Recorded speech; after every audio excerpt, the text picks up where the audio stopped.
Assalamualaikum warahmatullahi wabarakatuh. Perkenalkan, nama saya Deli Aprianti dengan NIM 2230603217. Saya di sini ingin mereview jurnal dengan judul Analisis Pengaruh Kinerja Keuangan dan Ekonomi Value Added atau IFA terhadap return saham pada perusahaan sektor makanan dan minuman yang terdaftar di Bursa Efek Indonesia. Yang pertama ada abstrak. Data penelitian yang digunakan adalah data sekunder berupa laporan keuangan perusahaan sektor makanan dan minuman yang terdaftar di Bursa Efek Indonesia periode 2017 sampai 2021. Metode analisis penelitian ini adalah analisis statistik, deskriptif, uji asumsi klasik, dan uji regresi linear berganda. Berdasarkan hasil analisis yang diperoleh menunjukkan bahwa kinerja keuangan atau current ratio berpengaruh positif terhadap return saham dan ekonomi value added berpengaruh positif terhadap REKU saham. Yang kedua ada pendahuluan. Pertumbuhan ekonomi dan pasar modal Indonesia pada saat ini telah mengalami pertumbuhan yang pesat, di mana sektor tersebut memiliki peran penting dalam mengaktifasi dana dari para inspektor yang berpartisipasi di BEI.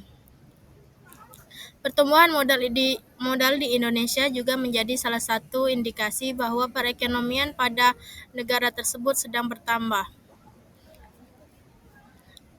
Yang ketiga ada metode penelitian. Yang pertama ada teknik pengumpulan data. Teknik pengumpulan data dalam penelitian ini menggunakan teknik dokumentasi. Teknik dokumentasi merupakan teknik yang dilakukan dengan cara mengumpulkan data yang sudah tersedia atau yang telah didokumentasikan berupa laporan keuangan tahunan perusahaan sektor makanan dan minuman yang terdaftar di Bursa Efek Indonesia selama periode 2017 sampai 2021. Yang kedua, populasi dan sampel. Menurut Murgono 2004, populasi adalah keseluruhan data yang menjadi pusat perhatian seorang penelitian dalam ruang lingkup waktu yang ditentukan. Adanya populasi dapat membantu mengetahui jumlah keseluruhan dari satuan individu-individu yang karakteristik hendak diteliti. Di jurnal ini memiliki kekurangan dan kelebihan penelitian. Kelebihannya, menggunakan data empiris dari perusahaan sektor makanan dan minuman di Indonesia selama periode 2017 sampai 2021, sehingga hasilnya relevan dan dapat diaplikasikan secara praktis dalam konteks lokal. Yang kedua, menggunakan analisis kinerja keuangan atau current ratio dan ekonomi value added atau EIFA memberikan gambaran komprehensif tentang faktor-faktor yang mempengaruhi rektur saham. Yang ketiga, menggunakan metode analisis statistik yang lengkap, termasuk uji asumsi klasik, regresi linear berganda, serta uji F dan T, sehingga hasilnya lebih valid dan reliable. Kekurangannya terbatas pada sektor makanan dan minuman, sehingga hasilnya mungkin tidak dapat digeneralisasikan ke sektor lain. Yang kedua, menggunakan data sekunder dari laporan keuangan yang mungkin mengandung bias dan ketidakrutan jika laporan tidak diundit secara ketat.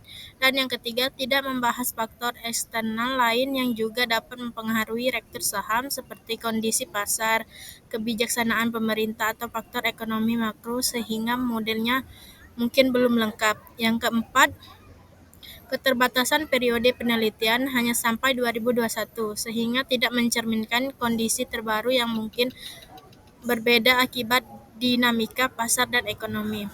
Dan yang terakhir ada kesimpulan.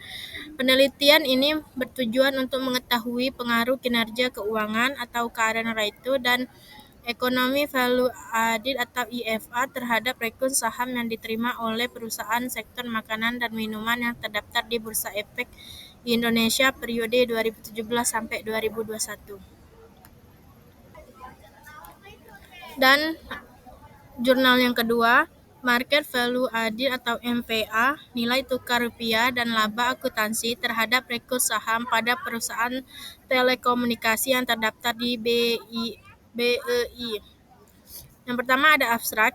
Market Value Added atau MVA merupakan indikator nilai pasar tambah yang mencerminkan nilai yang telah ditambahkan oleh perusahaan dalam menciptakan kekayaan bagi para pemegang saham. Selain itu, nilai tukar rupiah dihubungkan dengan kondisi ekonomi makro dan dapat mempengaruhi kinerja keuangan perusahaan. Penelitian ini juga mengeksplorasi dampak laba akuntansi terhadap rekening saham, mempertimbangkan pentingnya informasi keuangan dalam mengambil keputusan investasi. Pendahuluan perusahaan telekomunikasi bersaing untuk menyediakan layanan terbaik kepada konsumen. Persaingan ini mendorong kreativitas dan inovasi untuk menciptakan teknologi baru yang mendukung perkembangan industri telekomunikasi di Indonesia.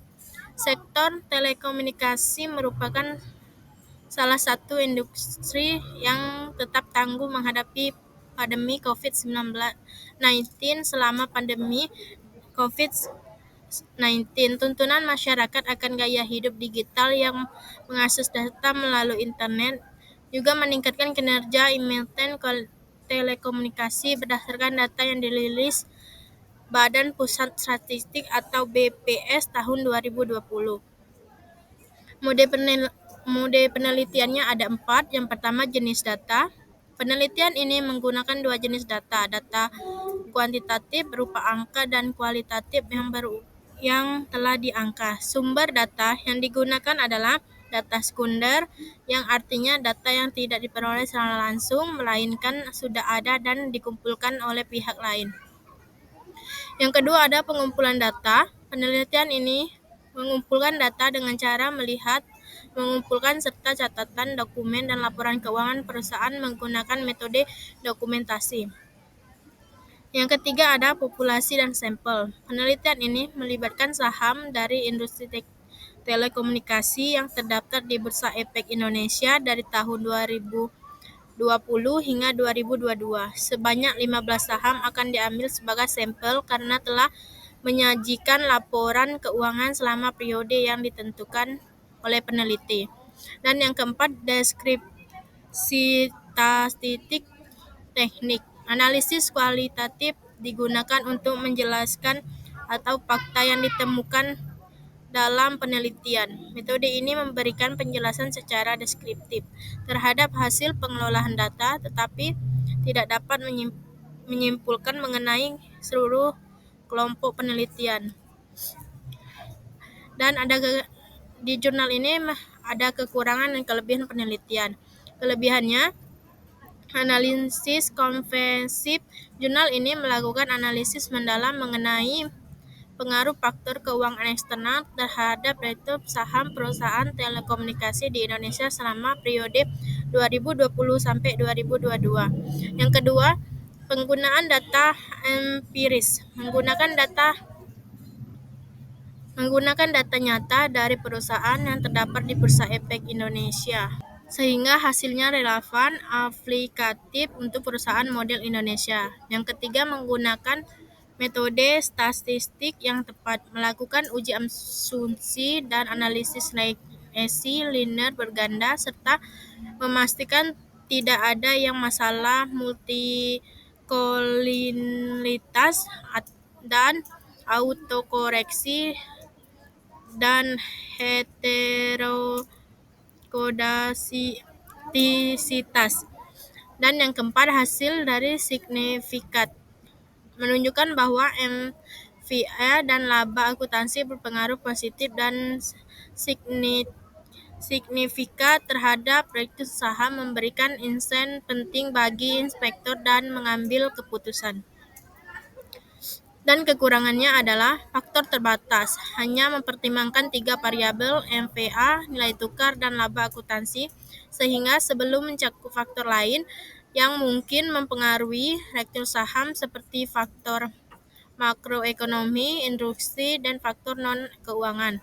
Dan yang kedua ada rentang waktu terbatas. Periode penelitian hanya 3 tahun, yang mungkin tidak cukup untuk mengidentifikasi tren jangka panjang dan pengaruh siklus ekonomi. Dan yang keempat ada model yang sederhana. Penggunaan regresi linear berganda mungkin tidak mampu menangkap hubungan yang kompleks atau non-linear antara variabel. Dan yang keempat ada presentase variasi yang terjelas. Koefisien determinasi atau R⁻² sebesar 25,3% menunjukkan bahwa sebagian besar variasi return saham masih dipengaruhi oleh faktor lain yang tidak dianalisis dalam studi ini.